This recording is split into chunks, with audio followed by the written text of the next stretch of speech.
مدن المروي سيدا مقلي سيمبا تاس waxay ahayd Ismaan Mariil oo ka timid waaxda voluntary ama qaybaha mutadawacnimada ee wadankan oo iyadu marka ay sheegtay inay la kulantay dhalinyaro fara badan iyo caruurta marka aan jecelnahay barnaamijka qaybihiisa dambe inay nagala qayb qaataan balse anagoo barnaamijku sii jirna waxa barnaamijka nagala qayb qaadan doona fanaaniin fara badan iyo waliba riwaayad ay isku soo dubarideen dhalinyarada ama ilmaha aanu jecelnahay marka barnaamijka qaybihiisa dambe inay ka qayb qaataan iyo waliba xagga gabayadii so now let me introduce you one of the most upfront Somali talent poetries, a man called Botan, and of course he's Kole, who's going to be doing an English translation.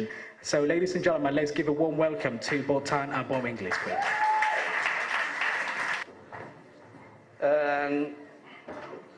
Horta Somalidu waxaan u maleynayaa qof aan afar rey tirin karin waa ku yariya Soomaa hadda run isu sheegay dadkan waxa ugu gabay badan hooyooyinka bal huba gabayooda waan deesaas waa afka ya iska leh afka waxa iska leh ya afka ya lagu xurmeeyaa afka hooyo haddaba se rag uu oran kara anaga gabayga tirina anaga afka naqaan afka hooyo iska leh waana la ogaaday hadda markii idaacadahan la helay hooyooyinku walba ka soo gabayaan oo waliba meesha ugu sarreysa bay ka tiriyaan godka ugu sarreeya gabayga leedahay intaas waa intii hordhac ahayd waxaan caawa haddaan idin baranikaan waxaa la yidhahdaa Rob Inglis waxa weeyaan magac kalena waa leeyahay oo Axmed Sheel baa u bixiyo waxaa la yidhahdaa Roble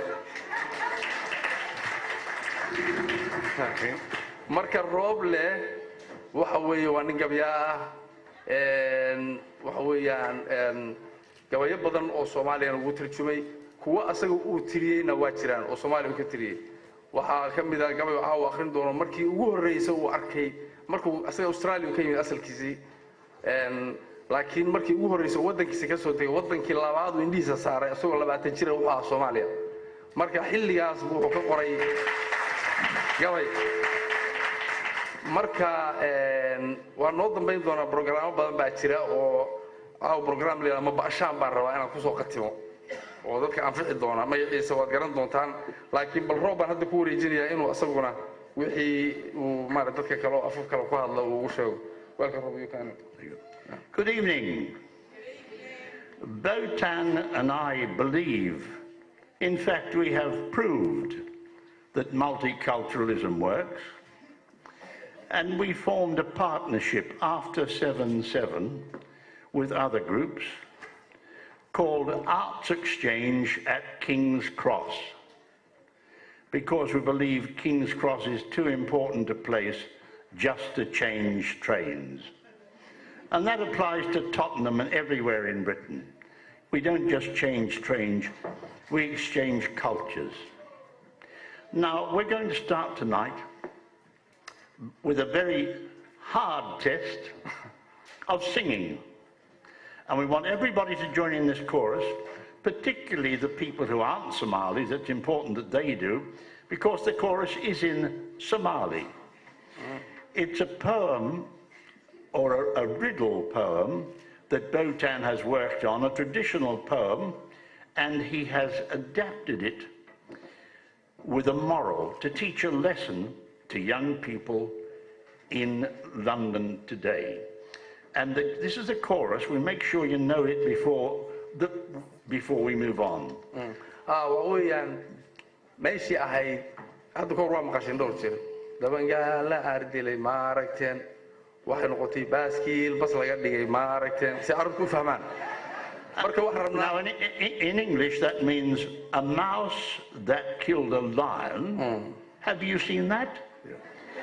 But let's sing it in Somali. Yeah. Baskil baslaga Baskil baslaga digay maaragteen Baskil baslaga digay maaragteen A mouse that killed a lion, have you seen that? Dabangale ardilay maaragteen A bike become a bus, have you seen that? Baskil baslaga digay maaragteen And take on board 100 passengers. Boqolaal qofulen maar maaragteen and tour with them all round the countryside. ubaxaya gobolada maaragteen A lazy student, have you heard of one? arday aan wax baranayn maaragteen Who never ever bothers studying, asaagiis la baratamin maaragteen who never even opens any books, buugtiisa kala furin maaragteen yet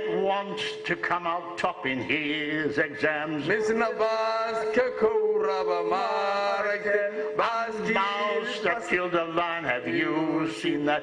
Baskil, baslagadige marken. Baskil, baslagadige marken.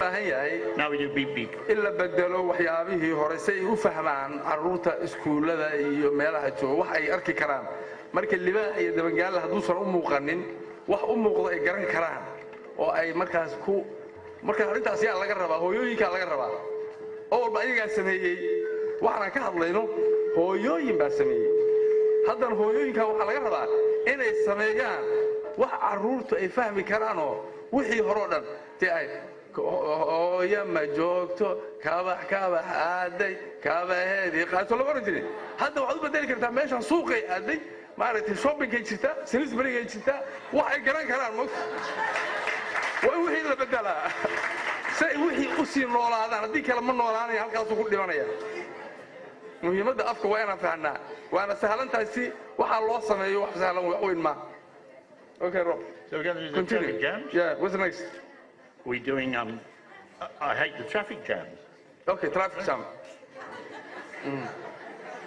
okay traffic jam wax kale ma waa isla tii waxa weeyaan midaane dhagdheer sheekadeedu waa haysaan dhagdheer waxa weeyaan dadka horta waa kartuunkii hore oo oralka afka ahaa markaad fiiriso carruurta hadda dhagdheer haddii la yidhahdo qof dumar ah wax qalatay waxa weeye maqdin bay ka qaadayaan marka si ay isaga fiiriyaan sheekadiina loogu sheego ay isagana fiiriyaan waxa weeyaan mid qof dhagdheer bay iska fiirinayaan kartuunkan waa dhagdheer buu leeyahay marka waxa weeyaan maxay kuya boholaha hargagan nin duulaayay dabraan nin ximaayay xiraan marka way isbedelaysaa banaagtaas bariida daya balboodiya cadaanta daya bal weylkay sidaata daya baa la oran jiray mogtahay waa tii hore hadda maxaa weeye boholaha hargagan ma fahmayaan buuro ma fahmayaan dhagdheer ma fahmayaan maxay fahmay baabuurtaan iyo traffic jamka waxaan akuya baabuurta badan baa la leeyahay markaas ayagu waxay leeyihiin biib biib jidkay kaa buuxiyaan biib biib bay leeyihiin baskaa kaa daahayo biib biib iskuulkaad ka baaqataa biib biib biib biib biib bay leeyihiin markaas haddana kaas wiilkii waa gabadhii waxay oranaysaa iyaduna akuya baabuurta badan batroolkiya qiiqa ba'an buluushan ayay tufaan boggay kaa xanuujiyaan markaasay isbedelaysaa meeshii ayd balnaagtaas barida day ahayd way isbedelaysaa sidii oo kale booliiska ordaahaya daya meeshii ilaa halkaan waxa weeya bas buu ka dahay soo maaha wixii wax ku xiran oo la midaa la rabaa marka asagoo baskii ka dahaysan waa aragtay booliiska waddada loo furaya booliiska ordaahaya daya wixii waa wey markaas booliiska ordaahaya daya bal biibaadooda maqal bulshada aan badbaadine ka bayra ujeedku yahay waddada loo baneeyey daya allow yaa boos ka hela ku boodo baal ka kora buu leeyahay marka action bay leedahay ciyaalku ayagaa sameeya marka ayadoo ingiriisa wax noo sheegaya Rob oo rhythmkina waa isku mid midkan ingiliishka midka Soomaaliga You want to do it in English? yes English first I hate the traffic jams. I can't get anywhere. The bus will never come. And I'll be late for school. Pollution everywhere. There is no oxygen. That's no good for your health. That police car coming now.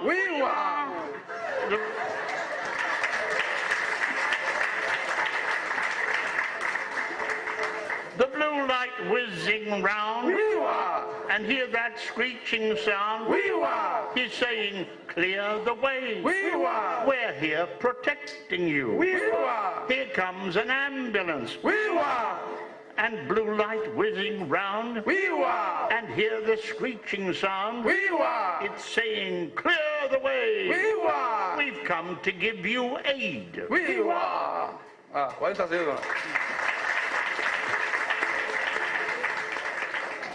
Now we're going to reinforce you, young Somalis, in the history and the geography in particular of your country. And we're going to describe lots of things to you. And for people who aren't from Somalia, well, you're already there now, man? Yeah. I'll describe a land that is quite different from anything you've heard about. Somalia, with the coastal strip so hot in harbour time, we say that it is burned. Go back. Inland are a range of hills that rise 9,000 feet, and they are named. Oh! Inland from Mogo begins a big plateau, and that is what we call Oud. It's a region where the scrub's important for the grazing of our herds. Geel!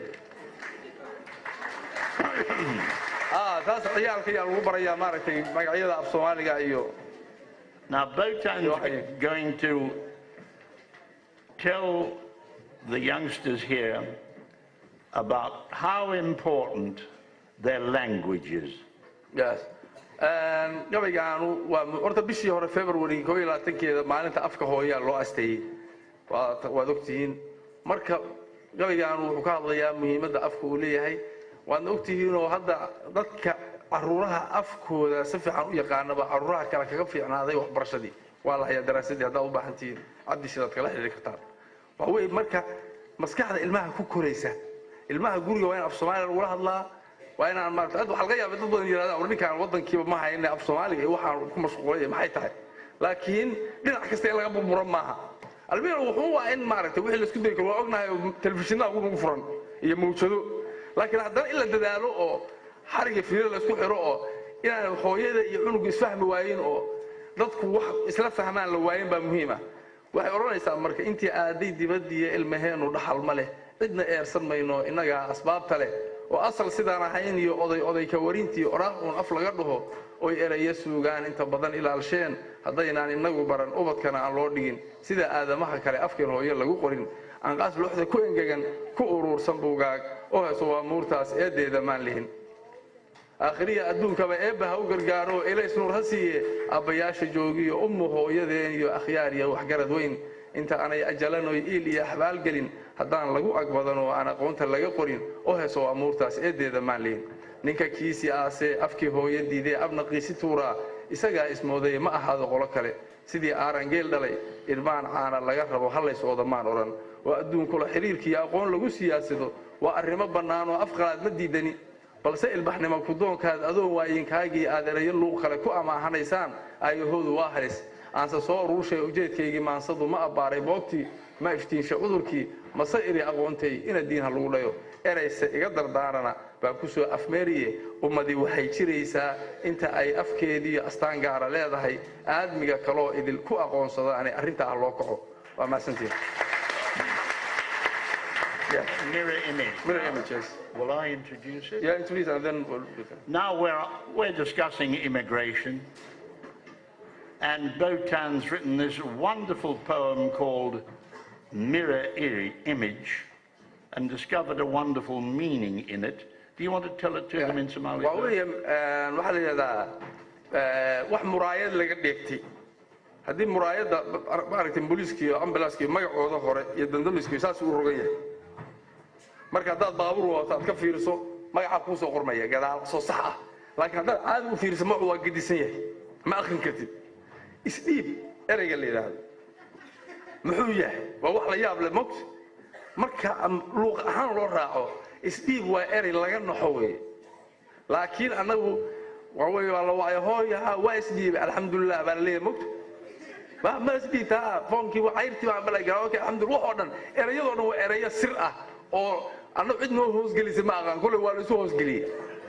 marka isdhiib maxaad iska dhiibtay ilaahay unbaa la isu dhiibaa wax kaloo la isu dhiibaa ma jira marka afka ingiriiska la fiiriyo waxa weeyaan erayga qaxooti kuma aha isdhiib eray ku habboon ma ahayn laakiin qofna isdhiib caadi isuma dhiibeene haddaad isdhiib muraayad ku qabatid dhinaca kale isu gadiyeysaayo waxaa soo baxaya mataqaan biidhsi dhacda iyo ra'duna waa isbedelaa Soomaaliga biirsina waa wax kororsi qofka marka biirsi baa u muuqata muraayad baa haysa 10 sano ka bacd muraayadda waa laga qaadaya isdhiib caadi ku soo baxaysa waxaad qaban kartaana ma jiraan marka wuxuu leeyahay dhulkii aad ku dhaato dhalinyaro ku noqoto ku dhaqmaysay waayo inta dhimanna noloshaada ku dhamaysa aad tiri haddii uu dhib kugu yimid ka waday dharaar qura dhogor iyo adduun daaya adigoon dharkiiba qaadan aad dhaqaaqdooda roortay nin dhumaa nasiib leh hadduu dhaxabaruu heliye dhaba aadan garanaynin halkuu yahay dhammaadkiisu dan ku dheelma kugu tiri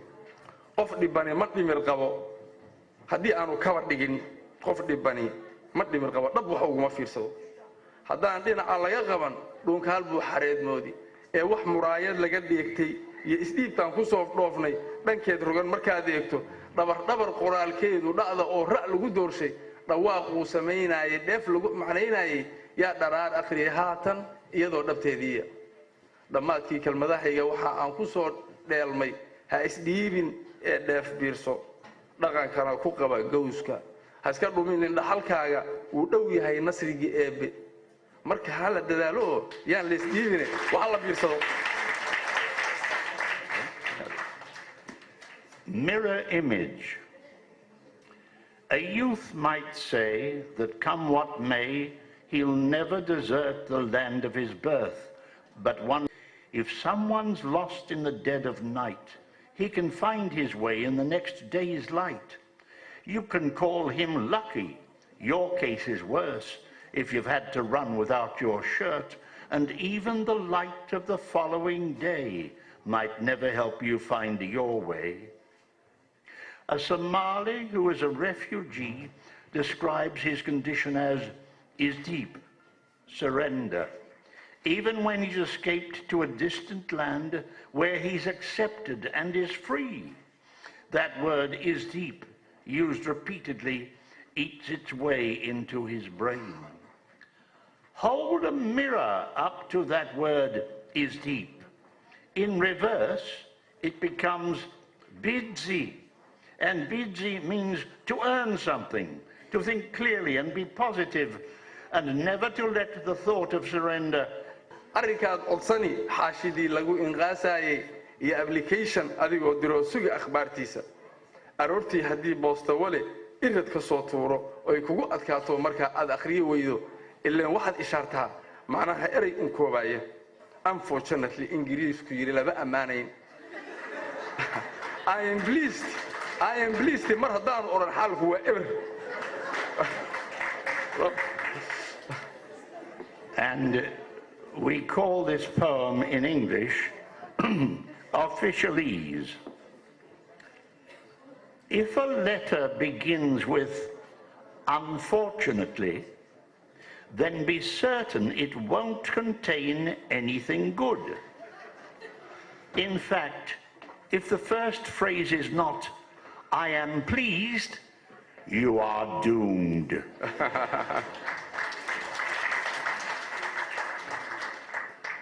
But Botan went on writing poetry, and he used to tell me what the poems meant, and I'd do an English version. But just the other day, Botan has written his first poem in English. I've only changed a word or two, and this is after a trip he made to Somalia and Djibouti a few weeks ago, and he was very saddened by the effect of war and drought on the land, and this is the poem he's written. He's called Make It Green Again. War and drought have parched the land. Can we make it green again? Let's save some of the water that flows to the sea, and let's dig some wells with a portable rig that costs less and moves easily from site to site. Let's train our people to repair wells quickly and not miss one day's operation. Then we shall enjoy green cultivations, vegetables, lettuce, tomatoes, banana boy today. Because we have two vital factors. Each one of us can get 10 kilometers of fertile land of plenty of water from rivers that flow across the land and from seawater filtered under the ground. So let's do these things to save our people and save people starving in other places and those who gave us a hand when we were weak. Okay. Waa soo gabagabaynaynaa aad baa mahadsan tahay waxa weeyaan ashakiin siyaad waxaan rabaa habre ashakiin gabaygi saddexdii gabay ugu horeysay oo xumanaya 2003gii aniga Rob markii aan bilaabayna translationka iyo naga caawisay oo joogta uga mahadcelinaynaa waxaan ku soo gabagabaynaynaa your song. Yeah, but we must thank Asha Kin, who put us together in the first place. Yeah. Where are you, Asha? She's there. Thank you. Our time, so your song for the... Okay. Yeah. This is the first sight I had of Somalia when I was on a ship working my way to England. I first saw the coast of Somalia from the deck of a Swedish freighter as we sailed into a sandstorm, passing the dhows with russet sails that cut through the grit of the golden haze. They seemed on course for eternity, and nothing could ever change that scene. Then the curtain of sand was drawn aside, and there on the Horn of Africa, what a host of black-clad riders, like statues defying death and time. But hate, like a sandstorm, has blinded them, and arms from eastern and western blocks converted the Horn to a devil's dog.